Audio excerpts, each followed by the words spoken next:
There are few ingredients of arm wrestling. अगर आपको हर एक पंजा जीतना है तब you have to first put technique, then add strength, then put the right attitude as well as the timing makes a winner। अगर आप एक आर्म रेसलर हो यानी पंजा लड़ाते हो, whether you are a professional arm wrestler और अपने फ्रेंड के साथ ऐसे ही पंजा लड़ा रहे हो और चाहते हो दोनों ही केसेस के अंदर आपको कभी भी पंजा लड़ाने यानी आर्म रेसलिंग के अंदर कोई भी हरा नहीं पाए, then get this thing in your head. आपको ये नहीं देखना कि आपका ओपोनेंट कितना बड़ा है, कितना स्ट्रांग है, या फिर वो कितनी ताकत लगा रहा है पंजा लड़ाने यानी आर्म रेसलिंग करते समय। आपको इस चीज को नोटिस करना है, ये चीज देखनी है कि उसके टेक्निक में फ्लॉ कहां है, and that's it, you are the winner.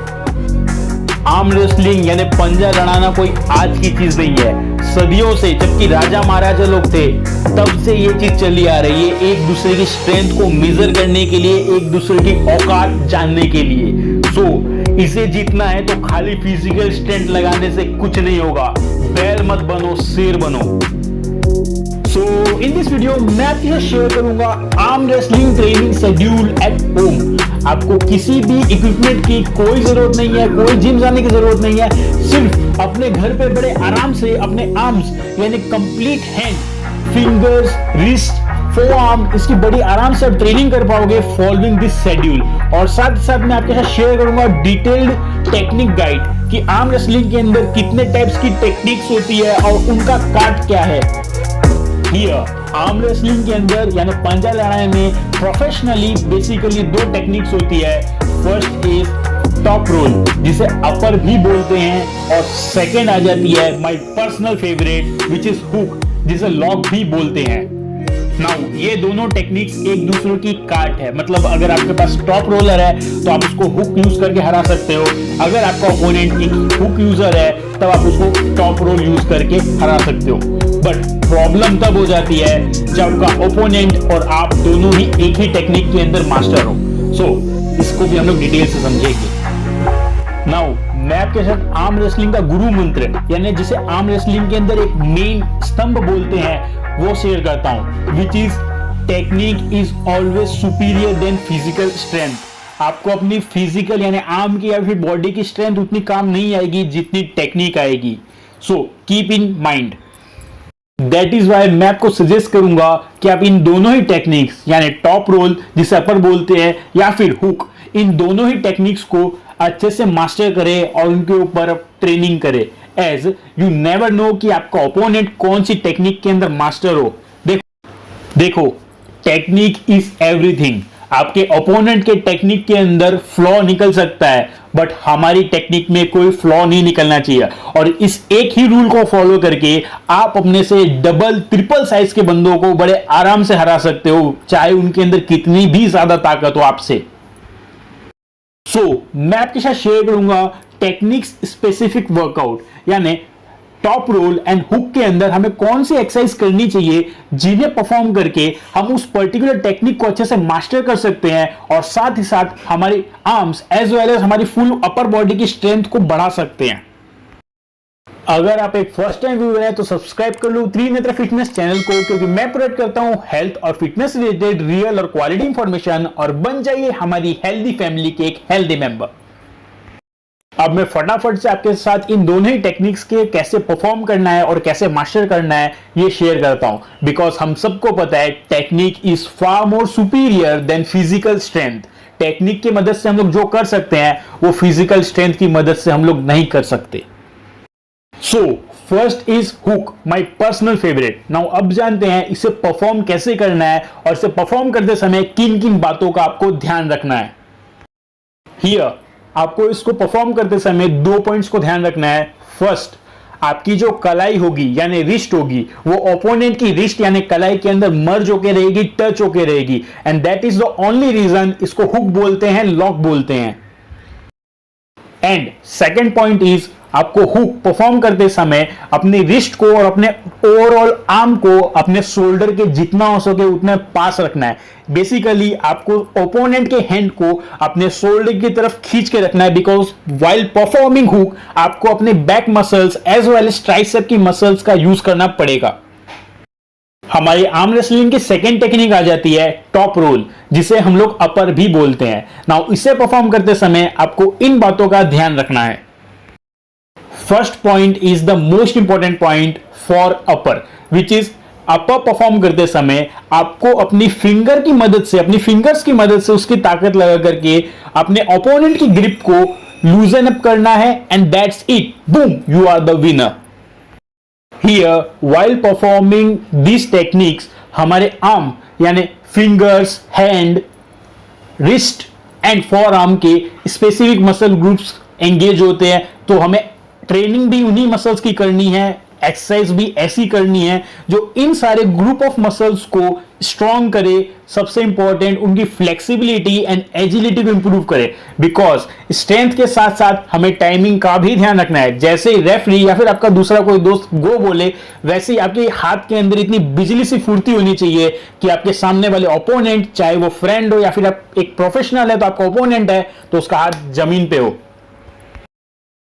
Arm wrestling का हमारा फर्स्ट वर्कआउट हो जाता है फोर आर्म कंडीशनिंग। अगर आप चाहते हो कि आपको आर्म रेसलिंग यानी पंजा लड़ाने में कोई भी नहीं हरा पाए, चाहे आप एक प्रोफेशनल हो या फिर आप ऐसे ही किसी दोस्त के साथ पंजा लड़ा रहे हो, तब forearm conditioning is the most important conditioning one should perform, as forearms यानी हमारे अंदर की muscles act as a powerhouse for our whole hand. तो पंजा लड़ाने में सबसे ज्यादा पावर हमारे फोर आर्म मसल से ही लगती है। सो इसकी conditioning is one of the most important conditioning one should go through. Here मैंने स्ट्रेस बॉल की मदद से फोर आर्म कंडीशनिंग शेयर की है। अगर आप चाहें तो ग्रिपर भी यूज कर सकते हो। मैं आपको पहले ही इंफॉर्म कर दूंगा कि स्ट्रेस बॉल से जो आपको रिजल्ट्स मिलेंगे उससे अप टू 50% ज्यादा रिजल्ट्स आपको ग्रिपर यूज करने से मिलेंगे। सो इन केस आपके पास ग्रिपर है या फिर आप ग्रिपर खरीदना चाहते हो, तो मैं उसको खरीदने का लिंक डिस्क्रिप्शन में दे दूंगा, आप वहां से इसे ऑनलाइन भी खरीद सकते हो। अब जान लो आपको ग्रिपर या फिर स्ट्रेस बॉल को यूज कैसे करना है फोर आर्म कंडीशनिंग के लिए। हियर दोनों ही केसेस के अंदर आपको स्ट्रेस बॉल या फिर ग्रिपर को स्क्वीज करना है, दबाना है। कितना दबाना है और कैसे दबाना है? आपको इसके 25 रेपिटेशंस लगाने हैं और इसके सेट लगेंगे 3, और इन सेट्स के बीच में रेस्ट होगा 20 सेकेंड्स का। Second workout is wrist conditioning. अगर आप मेरी तरह एक हुक फैन हो, यू आर अ हुक गाय जो कि लॉक लगा के अपने ओपोनेंट को हराता है, तब wrist conditioning is one of the most important training you should follow. Wrist conditioning दोनों ही टेक्निक के अंदर बहुत ज्यादा इंपॉर्टेंट रहती है, बट देन ऑल्सो इसका हुक के अंदर काफी ज्यादा प्रिविलेज है। और रिस्ट कंडीशनिंग परफॉर्म करने से आपकी four arm, wrist and fingers in तीनों का ही एक साथ एक्सरसाइज होगा। ऐसी एक्सरसाइज मैं आपके साथ शेयर कर रहा हूं। आपको एक टॉवल ले लेना है, ज्यादा लंबा मत लेना, 1 मीटर का हो बहुत होगा। उसको आपको पानी में पूरी तरह से भिगो लेना है। जब वो अच्छे से पानी में भीग जाए तब उसको आपको निकाल के जिस तरह दिख रहा है वैसे उसे निचोड़ना है, मतलब उसको स्क्वीज करना है, उसका सारा पानी निकाल देना है निचोड़ के। जैसे कपड़ा सुखाने के पहले हम लोग करते हैं। अब ये कितनी बार करना है और कैसे करना है वो जान लो। हियर आपको टॉवल को इतना ज्यादा निचोड़ना है कि इसमें से लास्ट के टाइम पे सिंगल ड्रॉप ऑफ वाटर निकलने में काफी ज्यादा ताकत लगे। नाउ इसके आपको 10 रेपिटेशंस करने हैं, सेट लगेंगे 4, और इस सेट के बीच में रेस्ट होगा 1 मिनट का। ये दिखता सिंपल है, बट बिलीव मी, ये जितना सिंपल दिख रहा है उतना ही ज्यादा इफेक्टिव है। इससे आपकी कलाई यानी रिस्ट के अंदर फ्लेक्सिबिलिटी और स्ट्रेंथ ट्रेमेंडसली इंक्रीज होगी। Final is finger conditioning. अब तक हमने हमारी फोर आर्म कंडीशनिंग और रिस्ट कंडीशनिंग कर ली है, यानी 2 एक्सरसाइजेस हो गई है। अब जो लास्ट की 2 एक्सरसाइजेस है वो टोटली हमारी फिंगर कंडीशनिंग के ऊपर काम करती है। आर्म रेसलिंग के अंदर फिंगर्स को बहुत इंपॉर्टेंस दिया जाता है। Either you are a hook guy और you are a top roll guy, दोनों केसेस के अंदर, दोनों टेक्निक्स में फिंगर्स का बहुत बड़ा महत्व है। जहां टॉप रोल के अंदर आपको फिंगर्स की मदद से ओपोनेंट की ग्रिप को लूज करना रहता है, on the other hand hook के अंदर फिंगर्स की मदद से आपको ओपोनेंट के हैंड को उतना ही टाइटली ग्रिप करके रहना होता है। सो हमारी थर्ड एक्सरसाइज है फिंगर हैंगिंग।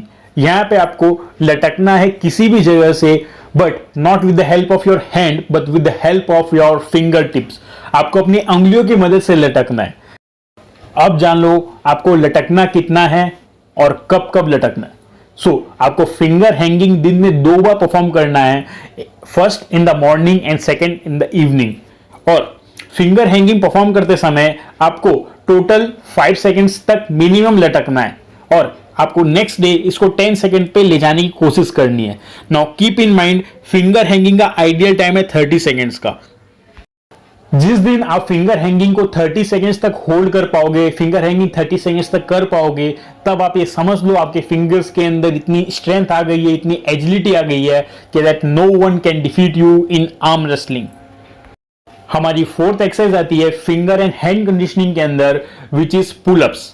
नाउ पुलअप्स हमारी fingers, hand, wrist, forearm, tricep, shoulder, deltoids as well as our back muscles, इन सबको एक साथ ट्रेन करता है। That is why pullups are one of the best compound workouts out there. अब जानते हैं हमें पुलअप्स करना कितना है। आपको पुलअप्स के 12 रेपिटेशंस के 3 सेट लगाने हैं और इस सेट के पीछे में रेस्ट होगा 20 सेकेंड्स का। ये थी आज की हमारी वीडियो। आपके स्क्रीन के ऊपर आर्म रेसलिंग की प्लेलिस्ट चल रही होगी, वो आप देख लेना। अगर आपका कोई भी क्वेश्चन है हेल्थ और फिटनेस रिलेटेड तो कमेंट करना मत भूलना। I will try my best to help you out. जय हिंद, वंदे मातरम।